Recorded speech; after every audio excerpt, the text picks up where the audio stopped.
So hello everyone, welcome back to all you board. As you all know, आज था NABARD phase 2 examination. Morning shift में मैंने already मेरा self given analysis डाल दिया है। इवन अपना जो पेपर 1 मॉर्निंग का है और आफ्टरनून शिफ्ट का अपना पेपर 2 है, दोनों के self given analysis I have already upload on the channel. Please go and watch कि उसमें एटलीस्ट आपको यह पता चलेगा कि थीम क्या थी पेपर की और ओवरऑल डिफिकल्टी क्या थी। Today we will discuss right now we will be discussing about instant analysis, in the sense paper में एक्चुअली आया क्या क्या है और इसके अलावा ये सारी चीजें आने के बावजूद टोटल लेवल क्या है। So in total we are looking at paper 1 also and paper 2 also complete we are going to see, as well as इसका आंसर डिस्कशन तो we will be doing tomorrow, because haphazardly we are not going to give you any answers which are given from ChatGPT। इतने कम वक्त में it's not possible, और अगर वो कोई कर रहा है so it is nothing but a fluke। ठीक है, मैं खुद एग्जाम देके आया हूँ अभी, I know how much difficult it is। so understand कि क्वेश्चन अगर कोई भी इजी भी रहा या फिर डिफिकल्ट भी रहा, दोनों केसेस में खास करके डिस्क्रिप्टिव क्वेश्चंस में it would be very difficult. It all matters on how you are writing the answer. ठीक है, टोटल एनालिसिस अगर मैं करूं तो as I already told in my self given analysis, पहले हम इंग्लिश से स्टार्ट करते हैं, दैट इज इंग्लिश डिस्क्रिप्टिव। पहले जो पेपर हम लोग बात कर रहे हैं that is your essay, which is very very important.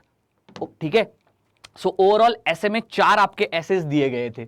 मैंने कहा भी कि NABARD's this paper is little bit और maybe little bit woke. क्यों कहा है मैंने? इट इज बिकॉज मुझे यह लगता है दैट पर्टिकुलर टॉपिक्स अगर आप देखोगे they were specially made for this generation, जो कि 20 to 25 एज के बीच में है, खास करके उनके लिए थे ये टॉपिक्स। आप देख सकते हो agriculture and technology both complement each other with latest examples. आपको 5 एग्जांपल्स बताए थे और आपको ये बताना है कि total agricultural and tech, actually I tell you agri tech, ऐसे में यहां पर एआरडी या फिर ऐसा कुछ टॉपिक नहीं, उन्होंने एक जनरली टॉपिक दिया था। But actually what does combination of agriculture and technology means in agriculture and rural development? क्या टर्म होती है वो, कोई बताएगा?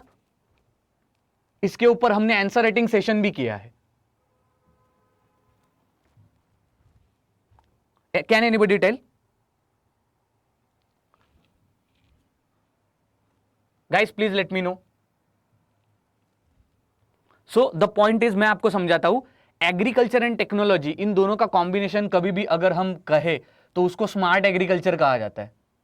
स्मार्ट एग्रीकल्चर, ठीक है, प्रिसीजन एग्रीकल्चर। ठीक है, सो ये सारे जो टर्म्स है वो स्मार्ट एग्रीकल्चर के अंडर ही आते हैं। इवन क्लाइमेट रेजिलिएंट एग्रीकल्चर और क्लाइमेट स्मार्ट भी इसी के नीचे आता है। ठीक है, सो ये टोटल यही टॉपिक था। इसके ऊपर मैंने एक अपने free answer writing descriptive session में एक पर्टिकुलर क्वेश्चन है, उस वीडियो की लिंक भी अभी प्ले करेंगे हम, आप टेंशन मत लेना। Then role of cooperatives in rural economy and development, this was predicted by me, मैंने प्रेडिक्ट कर लिया था इसको ऑलरेडी। मैंने क्या कहा था सबको, कुरुक्षेत्र में 2 इंपॉर्टेंट टॉपिक्स आए हैं which are related to ARD. एक है कोऑपरेटिव्स का इंपॉर्टेंस एंड खास करके role, this cooperatives which we are talking about it would be both. ठीक है, सो ओवरऑल कोऑपरेटिव्स के कंटेक्स्ट में ये आपका टॉपिक था, और अगर आप वो कुरुक्षेत्र पढ़ते या फिर इवन नोट्स भी बना लेते at least 1 page, how much helpful it have been to you.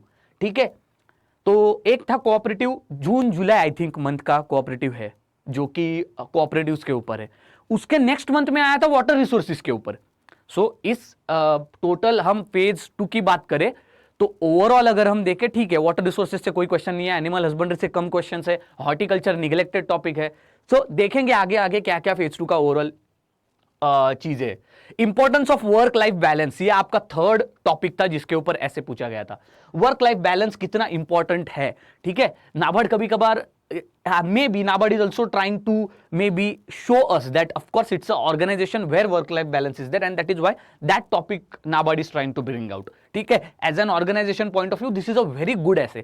और मैंने ऑलरेडी कहा है work, mental health, work life balance, उसके बाद ओवरऑल हेल्थ, एजुकेशन, ये कुछ चीजें है ना नाबार्ड के लिए बहुत इंपॉर्टेंट हो जाती है, विच represents NABARD.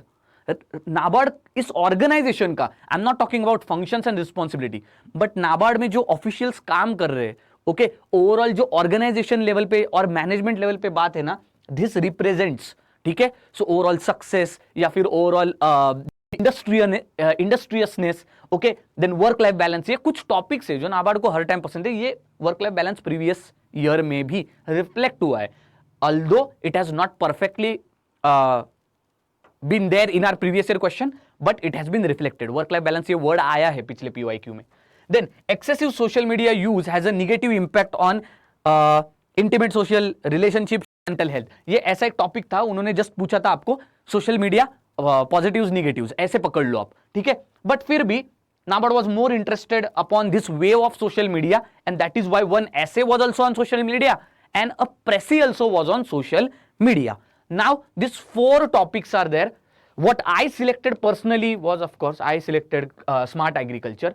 Cooperatives was also, both of these first 2 essays were from ARD. So what I expect is ki this would have been very easy for candidates to write. Now paper 1 English descriptive was little bit easy for people, okay, what was little bit easy for people as compared to paper 2, ठीक है। सुबह सुबह लोग गए, exam दे दी उन्होंने, English descriptive देख के उनको मजा आ गया, ठीक है, मुझे भी मजा आया था। I was very very like interested also, as well as there was little bit inquisitiveness जब पेपर दे के हुआ तो। So it was a good paper जिसमें अच्छा स्कोरिंग किया जा सकता था। फॉर एग्जाम्पल, अगर आपको ओपन एंडेड टॉपिक्स पे ऐसे लिखना है तो 3rd 4th पे जा सकते थे आप। अगर आपने कोई भी एआरडी का कोऑपरेटिव्स में अगर आपने बहुत ज्यादा पढ़ाई की है तो वो लिख सकते थे। स्मार्ट एग्रीकल्चर के बारे में या फिर एग्रीकल्चर एंड टेक्नोलॉजी तो हम सबको पता है, AI, drones, GPS, then other than that the other precision technology which is there in agriculture, ये सारी चीजें, laser technology. So all these latest technology you could have written in this particular answer, in this particular essay. Essays के बाद बात करते हैं प्रेसी की, फिर से एक सोशल मीडिया के रिलेटेड शॉर्ट वीडियोज और शॉर्ट वीडियो फॉर्मेटिंग, ठीक है, शॉर्ट वीडियोज और short video formatting, Instagram, YouTube shorts, these are new darlings of social media marketing. तो ऐसा एक टॉपिक आया था, okay. So that is why I am again saying that little bit जो English paper था, English descriptive था, it was little bit for generation Z के लिए था ये। वेरी इंटरेस्टिंग प्रेसी, लेकिन आप अगर पढ़ोगे ना टोटल प्रेसी का पैराग्राफ, टाइटल हमें लगेगा दैट क्या ही है ये टाइटल, बट बहुत ही इंटरेस्टिंग प्रेसी का पैराग्राफ दिया था नाबार्ड ने, ठीक है। टाइटल मुझे ये लगता है इस प्रेसी का मैंने जो टाइटल दिया था, it was related to short videos only, ठीक है, short video formatting, and then 2 columns I had given and I had written something, ठीक है। तो ये टाइटल देके मैंने एक शॉर्ट क्रिस्प प्रेसी लिखा था। अब तक यहां पर कोई भी मुझे भी प्रॉब्लम नहीं आया था। लेटर्स अगर हम देखते हैं, पहला लेटर था to write the letter to secretary of resident welfare association in your building, आप जहां पर रहते हो, फॉर बिल्डिंग और setting up a small library for children in your society. Society के बच्चों के लिए लाइब्रेरी एक बना दो, इसके लिए एक लेटर लिखो, ठीक है। Then write a letter to the electricity board about change in address as per prior application of address change. आपने एप्लीकेशन दे दिया इलेक्ट्रिसिटी बोर्ड में कि आपका एड्रेस चेंज हुआ है, प्लीज आप उसी जगह पर बिल भेजो। So in same context, still your address has not been change, तो आप एक लेटर लिख लो इलेक्ट्रिसिटी बोर्ड को, ठीक है। And third is the repeated question from again previous year question of 2022, write a letter to congratulate your manager. इसी line पे previous year question है, ठीक है, इसी लाइन पे प्रीवियस ईयर क्वेश्चन है। आपका लेटर यहां पर खत्म होता है एंड यहां पर the good time with NABARD phase 2 examination ends. सुबह का जो पेपर 1 था, it was very easy for candidates, at least little bit moderate, and people were very happy. As soon as when they entered in the second shift और maybe paper 2, that time the games changed. Now what happened actually wrong in paper 2, मैं आपको बताऊंगा। Objective part और subjective part ESI और ARD का होता है। मैं बताता हूं एक्चुअली पेपर 2 टफ क्यों हुआ, NABARD phase 2 actually why students are saying that पैसे बर्बाद हो गए या फिर बहुत डिफिकल्ट आया, ठीक है, these are the literally words. So the reason is very simple, the objective questions which came in NABARD ना, those very difficult, that's it. जो 30 क्वेश्चन नाबार्ड ने पूछे थे ऑब्जेक्टिव में वो डिफिकल्ट आए थे। डिस्क्रिप्टिव में कितना भी क्वेश्चन डिफिकल्ट आ जाए, स्टूडेंट की मेंटेलिटी ये होती है कि कुछ ना कुछ तो लिख के आऊंगा। So in this way, in descriptive you make mistake, whatever tough question comes, you make a mistake, personal mistakes होते हैं डिस्क्रिप्टिव में, लेकिन ऑब्जेक्टिव में पर्सनल मिस्टेक नहीं होते हैं। ऑब्जेक्टिव सही में हम कह सकते हैं ये डिफिकल्ट है कि ये इजी है। Let's go to the descriptive questions. First is all the 3 15 marker question, जिसमें से आपको 2 उठा के लिखने थे, ठीक है। पहला जो आपका क्वेश्चन था that was what is extension education, what are its method employed for extension education, ठीक है। कुछ कुछ लोग कहते हैं कि ऑब्जेक्टिव्स वगैरह भी थे, okay, I also little bit forgot, but yes method जरूर पूछे गए थे क्वेश्चन में। एक्सटेंशन एजुकेशन का आप डेफिनेशन लिखते, थोड़ा सा briefly what is formal informal education उसके बारे में लिखते, फिर आप एक्सटेंशन एजुकेशन में जाते, फिर आप वेरियस मेथड्स बताते कि what are different different methods, ठीक है। So maybe pamphlet newspaper, so उस लाइन पे ये क्वेश्चन था। जिसने भी स्टैटिक में एक्सटेंशन एजुकेशन, बस वही एक इंपॉर्टेंट स्टैटिक कंटेंट है उसमें, अगर वो जिसने भी किया है डेफिनेटली उसको अच्छे मार्क्स मिलते, ठीक है।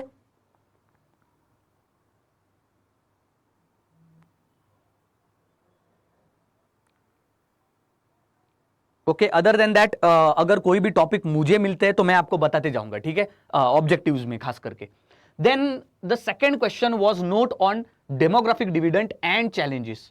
मेरा लास्ट वीडियो नाबार्ड फेज 2 के पहले था 400 कीवर्ड्स, 400 कीवर्ड्स फॉर नाबार्ड, और उसमें मैंने बताया था demographic dividend and demographic disaster.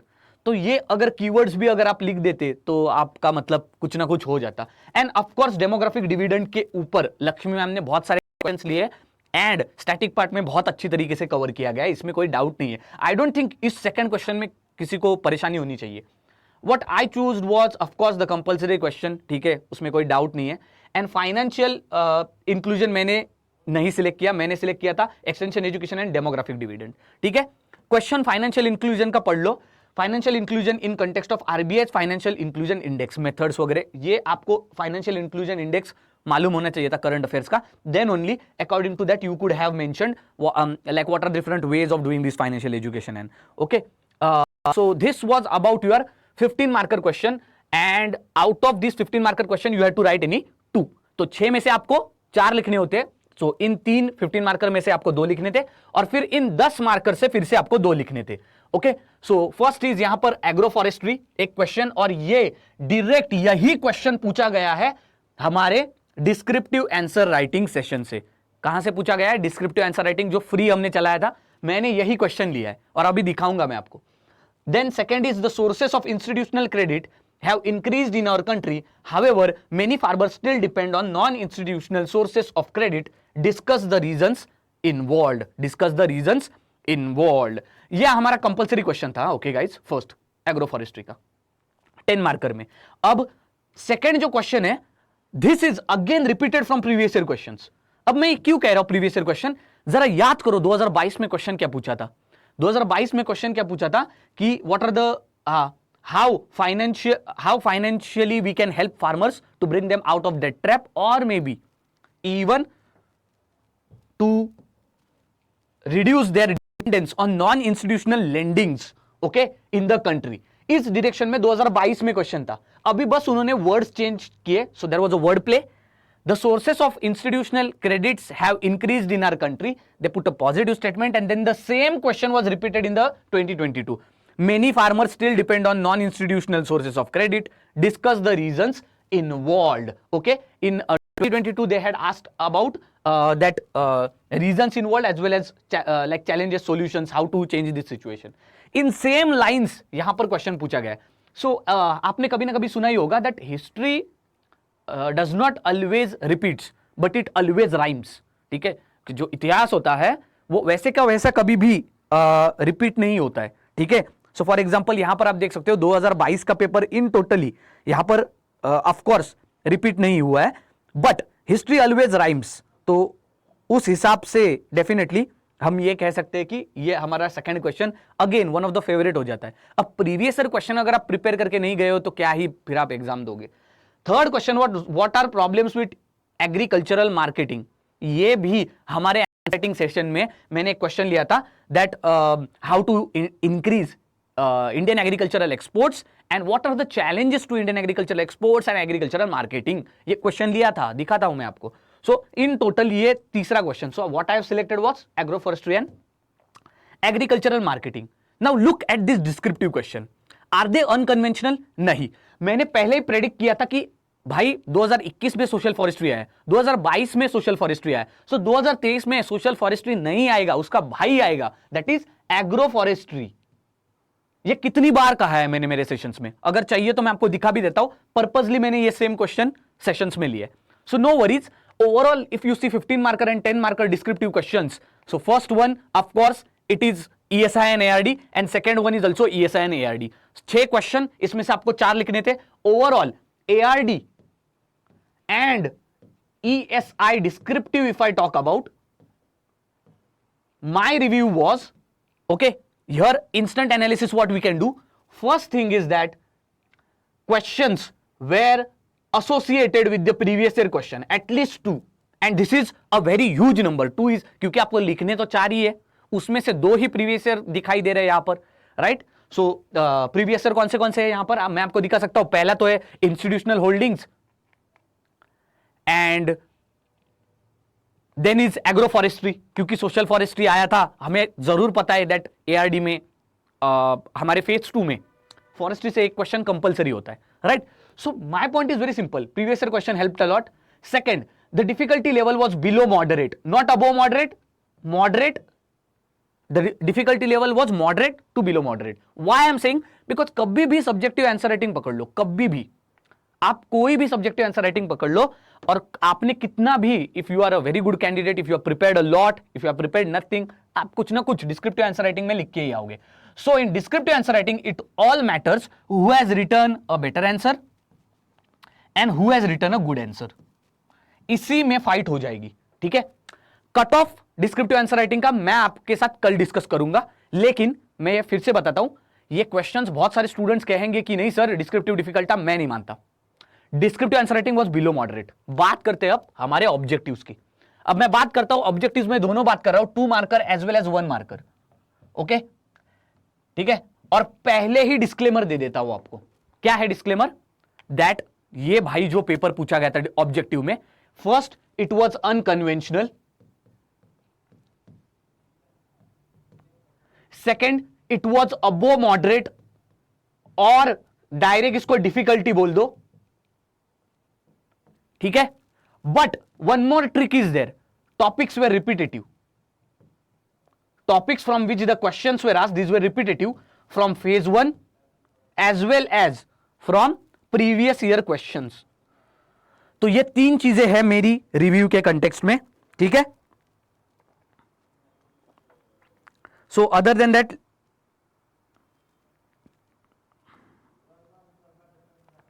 okay, so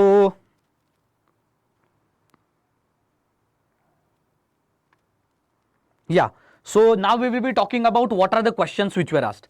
So first, take the biggest paragraph, that is your MG NREGA. सबसे बिगेस्ट पैराग्राफ पूछा गया था MG नरेगा के कंटेक्स्ट में। What are the questions? एक क्वेश्चन पूछा गया था आपका MG नरेगा से रिलेटेड, वो ये था under MG NREGA, it was again related to additional days, तो additional days for tribal people, and one question was additional 50 days for wage employment are provided over 100 days in the areas affected due to which of the following reason. तो phase 1 में question आया था कि MG NREGA में drought और natural calamity इस reason में extra days कितने मिलते हैं, और ऑप्शन दिए गए थे 50, 25, 100। अब उसी स्टेटमेंट को फेज 2 में इन्होंने उल्टा कर दिया कि 50 डेज एक्स्ट्रा आपको कहां पे मिलते हैं, तो इसका आंसर आता है ड्रॉट रीजन में, ठीक है। पहला क्वेश्चन था कि how many days veg employment MG NREGA के अंदर शेड्यूल्ड ट्राइब हाउस को मिलती है इन फॉरेस्ट एरिया, तो ये 2 क्वेश्चन हो गए। और तीसरा क्वेश्चन जो मैं बताऊंगा यहां पर, of course it was again related to your like applicants से related था, okay। so overall अगर मैं बात करूं, question 3 was like if the demanded employment, suppose आपको काम नहीं मिला, ठीक है, 15 दिन में सपोज आपको काम नहीं मिला MG नरेगा में, ठीक है, यही क्वेश्चन था, ठीक है, MG नरेगा में काम नहीं मिला, देन एम्प्लॉयमेंट अलाउंस आपको कितना मिलता है, इस डायरेक्शन में था, ठीक है। Tomorrow we will see like completely the whole questions with option and solution, ठीक है, लेकिन मैं अभी जस्ट आपको हिंट दे देता हूं। देन अदर देन दैट अगर हम बात करें तो ये भी था उसमें included that how much extra minimum wage you will be getting if you are delayed. तो ये सारी चीजें पूछी गई थी। Then awareness program related to your for senior citizens under MG NREGA, ये 4 क्वेश्चन थे एमजी नरेगा के, ठीक है। तो वही रटे रटे हुए सेम टॉपिक्स एमजी नरेगा, और कितने एडिशनल डे किस रीजन के लिए, और सपोज डिले हो गया तो कितना एक्स्ट्रा वेज मिलेगा। सो ये सारे टॉपिक्स थे, लेकिन फिर भी क्वेश्चंस डेप्थ में थे, ठीक है, क्वेश्चंस थे डेप्थ में। अब हुआ क्या था 2021 में और 2022 में मोस्ट ऑफ द जो पैसेजेस आए थे वो आए थे एआरडी के मेन चैप्टर्स के ऊपर, एनिमल हस्बेंड्री, हॉर्टिकल्चर, फॉरेस्ट्री। इस साल एआरडी से ऐसा कोई पैसेज आने का उन्होंने नौबत ही नहीं दी। Rather than that government schemes and ESI current जो है पीआईबी, उसके ऊपर बहुत ज्यादा पैसेजेस थे, and that is why many people are saying that the paper is very unconventional and they were not comfortable. मुझे भी दिक्कत हुई। So first is again a government scheme on a paragraph on sickle cell anaemia elimination programme, और इस पे थे आपके 3 question. उन्होंने कहीं पर भी पैराग्राफ में मेंशन नहीं किया था कि ये सिकल सेल एनीमिया प्रोग्राम है। पहला क्वेश्चन तो था कि आप स्कीम की नाम बता दो, ठीक है। देन एक क्वेश्चन पूछा गया था that which are the preventive measures which are taken under the program, ठीक है। ये एक पर्टिकुलर क्वेश्चन इसी पैराग्राफ में था। तो एमजी नरेगा का पैराग्राफ था, उसके 4 क्वेश्चन, सिकल सेल एनीमिया का पैराग्राफ उस पे 3 क्वेश्चन, ठीक है। उसके बाद अगर हम बात करें तो फिर सिकल सेल एनीमिया का जो 3rd क्वेश्चन था it was related to eligibility, ठीक है, वो था आपका एलिजिबिलिटी के ऊपर। आप कमेंट सेक्शन में भी बता सकते हो if extra question if you are knowing. तो एलिजिबिलिटी के ऊपर था, कुछ क्वेश्चंस मुझे स्टूडेंट्स ने भेजे, वो मैं ट्राई कर रहा हूं देखने के लिए और आपको क्लियर बताने के लिए। फॉर एग्जांपल ये आउट ऑफ बॉक्स स्कीम हो गई, ये आपकी पीआईबी से आई है सिकल सेल एनीमिया, मैंने उसको पढ़ा भी नहीं था, कभी देखा भी नहीं है, ठीक है। सो इट्स फाइन कि कुछ टॉपिक्स आपको आते हैं, कुछ टॉपिक्स नहीं आते, इट्स ओके। एमजी नरेगा अगर हम बात करें, मैं फुल्ली प्रिपेयर्ड गया था, so I think I did very well. This is my like personal what I felt. Then Vishwakarma scheme, after phase 1 I told you कि बजट में जो भी स्कीम्स आए उनको ठीक से कर लो। 2 questions were there on Vishwakarma scheme, ठीक है। So it becomes very very important,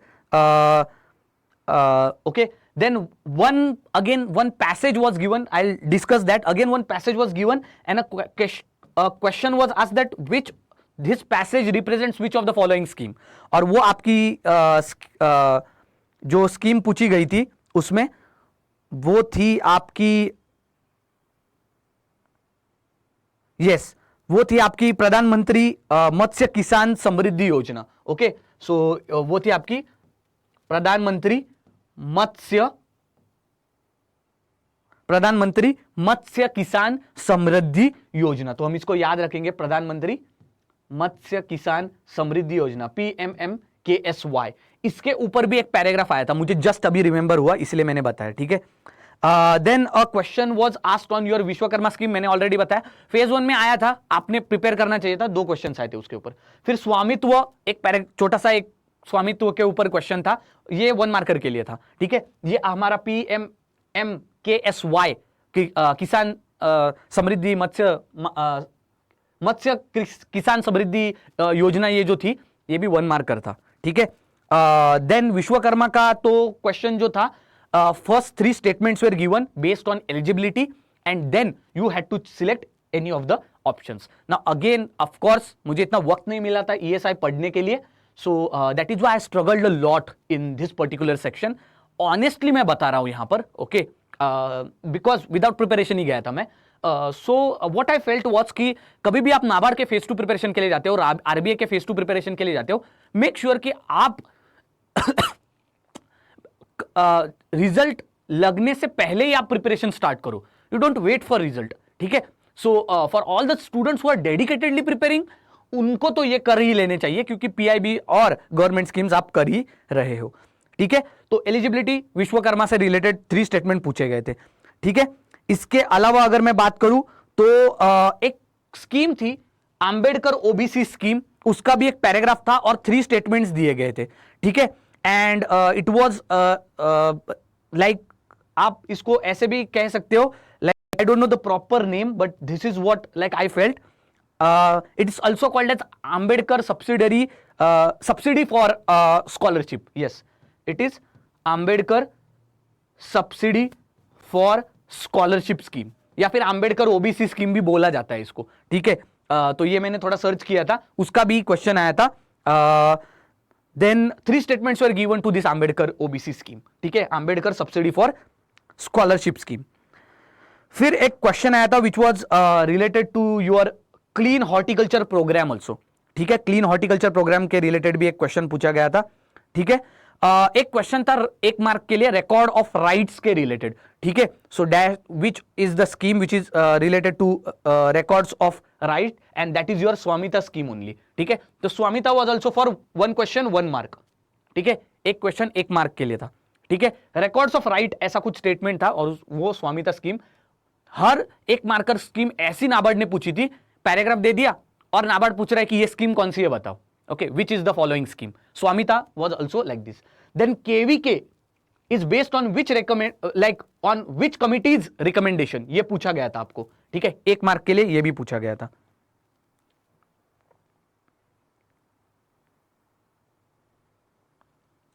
ठीक है। Then other thing which I would like to tell is that this were all the 7 questions, लेकिन अगर आप देखो in total sickle cell anaemia के 3, MG NREGA के 3 से 4, विश्वकर्मा के ऊपर 1, not 2 questions, only 1 question was asked, स्वामित्व का 1, अंबेडकर ओबीसी स्कीम 1। अगर आप ये टोटल टैली करते हो तो major 30 out of 50 marks major question were from ESI, and paragraph based जिसके ऊपर हमें बहुत ज्यादा भरोसा होता है वो थे ईएसआई से। अब बात करते हैं एआरडी के क्वेश्चंस की, ठीक है। तो पहला जो क्वेश्चन आपको पूछा गया था वो था आपका पडलिंग के related, puddling primary tillage activity, मतलब एक क्वेश्चन था टिलेज के रिलेटेड, ऑप्शंस दिए गए थे, ठीक है। It was a very easy question, मतलब किया जा सकता था टिलेज के रिलेटेड का क्वेश्चन, ठीक है। देन सॉइल के रिलेटेड एक क्वेश्चन पूछा गया था, saline alkali soils, their electric conductivity and pH, थोड़ा सा डिस्क्रिप्शन ज्यादा दिया गया था उस पर्टिकुलर क्वेश्चन का। Also question was on fertiliser, that which of the following fertilisers has these 3 essential nutrients, answer था उसका डीएपी, ठीक है। फिर एक क्वेश्चन पूछा गया था कि ब्रीड्स के रिलेटेड एक क्वेश्चन पूछा गया था, ठीक है। अब नए नए wages of MG NREGA already I talked about, वो क्वेश्चन था पैसेज से, ठीक है। कमिटी ऑन पैक्स, इसके ऊपर भी एक क्वेश्चन पूछा गया था, ठीक है, ठीक है। पैक्स के ऊपर भी विच committee has given the recommendation for PACS, ये भी एक था। श्री अन्न भी था एक क्वेश्चन, ठीक है। अदर देन दैट अब एक्स्ट्रा क्वेश्चंस की बात करते हैं, तो पहला जो एक्स्ट्रा क्वेश्चन जो था, it's nothing but which process leads to, which process और dash process leads to accumulation of sodium in soil, ठीक है। सॉइल में सोडियम एक्यूमुलेशन कब ज्यादा बढ़ जाता है, ऑफ कोर्स सैलिनाइजेशन की वजह से, ठीक है। ब्रीड्स के ऊपर एक क्वेश्चन था, एक शीप की ब्रीड पूछी गई थी, शीप ब्रीड जिसका नाम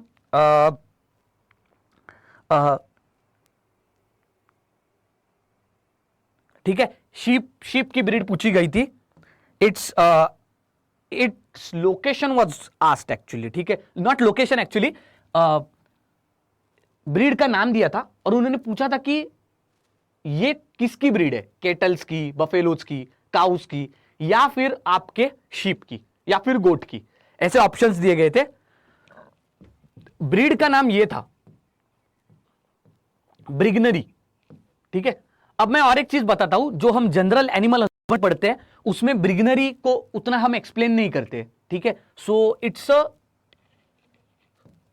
overall if you see this breed, it is not the major breed under sheeps, कोई बड़ी ब्रीड नहीं है वो, लेकिन फिर भी क्वेश्चन पूछा था उन्होंने, ठीक है। उन्होंने पूछा था ब्रिगनरी breed related to which animal, तो ऐसे क्वेश्चन पूछे थे उन्होंने, इसीलिए स्टूडेंट्स वेर एक्चुअली डिसअपॉइंटेड, या फिर नॉट जस्ट डिसअपॉइंटेड, डिसहार्टेंड, बहुत ज्यादा डिसहार्टेंड हो गए।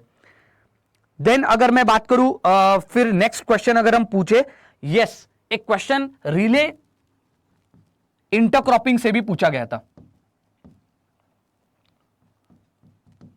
ठीक है, रिले इंटरक्रॉपिंग से भी एक क्वेश्चन पूछा गया था। So overall if I try to tell you, cropping system, cropping pattern में चिल्ला चिल्ला के बोलता हूं, हर हमेशा एक क्वेश्चन रहता है, इसमें से रिले क्रॉपिंग था और एक क्वेश्चन था पॉलीकल्चर से रिलेटेड भी, ठीक है, पॉलीकल्चर से रिलेटेड भी, ठीक है। और ये आपका पॉलीकल्चर का फिशरीज से था, ये था फिशरीज से, ठीक है। तो वो क्वेश्चन अगर आप देखते हो ओवरऑल, ठीक है, तो रिले इंटरक्रॉपिंग का तो बहुत सिंपल क्वेश्चन था कि 4 क्रॉप्स ग्रो किए गए हैं and they had given a proper description. Polyculture का जो क्वेश्चन दिया था, it was in which of the following cultures more than one like type of fish can be cultivated. एकदम इजी, एकदम एक मार्कर का था, it was of no any, मतलब इसमें कोई भी इसमें गलत नहीं कर सकता, इतना इजी था ये। मैंने केवीके का ऑलरेडी बताया that Krishi Vigyan Kendra were established based on whose recommendation. आपको पता ही होगा किसका रिकमेंडेशन है कृषि विज्ञान केंद्र, कोई बता सकता है कमेंट सेक्शन में तो बताओ। इट्स मोहन सिंह मेहता कमेटी, ठीक है। पीएच रिलेटेड मैंने ऑलरेडी बताया, पीएच रिलेटेड एक क्वेश्चन था, ठीक है। PH and electric conductivity of saline soil, उन्होंने सलाइन अल्कली सॉइल की पीएच और इलेक्ट्रिक कंडक्टिविटी पूछी थी। डिफिकल्ट, इसीलिए टेबल कभी भी याद रखना पड़ता है एआरडी या फिर टोटल नाबार्ड एग्जाम में, ठीक है। Again one question was there on same saline soil that how much sodium is there generally in saline soil, ठीक है। तो वो होता है 12 ग्राम पर लीटर, ये एक ऑप्शन था उसमें से 12, 15 ऐसा कुछ ऑप्शंस थे। मैंने एक, ऑफ कोर्स इस पे मैंने तुक्का मारा था, ठीक है। Then one more question was there as I told you related to puddling of primary activity and puddling primary tillage activity and it was from paddy, जो हमारा चावल होता है, ठीक है, उसका भी नाम था, पैडी वाज मेंशन्ड, ठीक है। And from this puddling activity the equipment was also asked, that which equipment is used for puddling primary tillage in paddy। तो पडलर नाम है उसका, राइट। सो उससे seed bed preparation for paddy, उससे पहले हम पडलिंग एक्टिविटी करते। सो देयरफॉर ये आपका पडलिंग जो होता है वो पडलर से होता है, ठीक है। देन पैक्स के ऊपर जो क्वेश्चन था, what was the PACS question, वो मैं आपको बता देता हूं। दैट पैक्स के ऊपर एक पैराग्राफ दिया गया था and they had just asked about कि what do you PAC stands for। इतना simple, primary agricultural as we all know cooperative societies, ठीक है। these are PACs, we all know, right। PACs किसके अंडर आते हैं बताओ मुझे जरा, अर्बन कोऑपरेटिव बैंक्स के अंदर आते हैं कि रूरल कोऑपरेटिव बैंक्स के अंदर आते हैं? रूरल कोऑपरेटिव बैंक्स के अंदर आते हैं। कौन से लेवल पे आते हैं? विलेज डिस्ट्रिक्ट की स्टेट विलेज पे आते हैं। तो मैंने फाइनेंस करंट अफेयर्स में भी लिया था, ठीक है, रिसेंटली सेशन लिया था। सो ओवरऑल अगर हम कहें this were all the objective questions. इसके अलावा पैक्स के ऊपर 2-3 क्वेश्चंस थे। एक क्वेश्चन तो ये भी था कि ये जो कंप्यूटराइजेशन है पैक्स में, ठीक है, पैक्स में कंप्यूटराइजेशन है वो कब तक होगा? ओके, सो ईयर पूछा गया था। So from 2023 to 2027 this was asked. So centrally sponsored approved project for computerisation in PACS, what is the time period or when it would be completed from 2023 to 2027। then which of the, yes, PACS के ऊपर ही एक क्वेश्चन था कि कौन सी implementing agency है for centrally sponsored project of computerisation in PACS. और हम सबको पता होगा पैक्स का इंप्लीमेंटिंग एजेंसी नाबार्ड है। तो ये भी एक इजी क्वेश्चन था, ठीक है, ये भी एक इजी क्वेश्चन था। तो इस तरह से पैक्स का जो पैराग्राफ आया था it was doable. MG NREGA का पैराग्राफ आया था, it was doable. Then of course tillage paddy का मैंने जो बताया it was doable. Other than that if you see Vishwakarma, Swamitva, ये भी डूएबल थे। So the problem is that when unconventional things come up students do get blocked up, ठीक है, mental blockage हो जाता है and it becomes very very difficult. लेकिन what you have to do is that you have to find कि कौन से questions मैं कर सकता हूं, मैं नहीं कर सकता हूं। Now I will tell you my overall analysis. As I told you, objective part was difficult, above moderate, unconventional, but topics were repeated। now look at it how I prepared। मैंने तो कुछ प्रिपरेशन किया भी नहीं था, ठीक है, but MG NREGA always favorite as I prepared it for phase 1, the same knowledge I used। Vishwakarma scheme as it came in phase 1 I read it about it। स्वामित्व स्कीम ये भी बहुत ज्यादा लक्ष्मी मैम लेती है, तो I had completed that। Ambedkar OBC scheme I was not able to do। clean horticulture program I was able to do। sickle cell anemia I was not able to do। KVK I knew that, मैंने ये phase 1 में लिया है। Puddling primary tillage I did that। Saline soils also 3 questions were there, I did that. And committee on packs 3 questions, I did that. Sheep, here animal husbandry, this breed is there. This I have attempted, but I don't know whether it would be right or wrong. Relay intercropping, I did it. Polyculture, I did it. And this sodium also salinization, I did it. Now let us discuss that. I'll show you something before ending the session. I'll show you something, okay? So session and करने से पहले मैं आपको बताता हूं कि अगर आपने ये suppose descriptive answer writing suppose आपने अगर फॉलो किया होता तो how helpful it had been. So you could see here, ये देखो हमारा डे 9 है. क्या है question? What is agro forestry, examine its advantage and shortcoming in Indian agriculture. भाई रिपीट किया है, रिपीट किया है क्वेश्चन. आंसर देखो, पूरा आंसर दिया है आपको. How much helpful it have been अगर आप ये डिस्क्रिप्टिव आंसर राइटिंग सेशन देखते तो. और बच्चों के मैंने आंसर्स भी चेक किए थे और उसके ऊपर उनको मार्क्स भी दिए थे. So in this way this was again repeated. One more question. Now as you all know, एक ऐसे आया था. किसके ऊपर आया था ऐसे? स्मार्ट एग्रीकल्चर के ऊपर आया था, एग्रीकल्चर एंड टेक्नोलॉजी. अब क्वेश्चन देखो यहां पर, it's smart agriculture the cure for ill agri economy, highlight the issues with agriculture and strategy to resolve for the same. Smart agriculture. तो इस पर्टिकुलर क्वेश्चन में आप देख सकते हो कि कैसे मैंने पूरा एक्सप्लेन किया था कि स्मार्ट एग्रीकल्चर एक्चुअली होता क्या है. ये देखो, technology, methods, hi-tech, green pathways.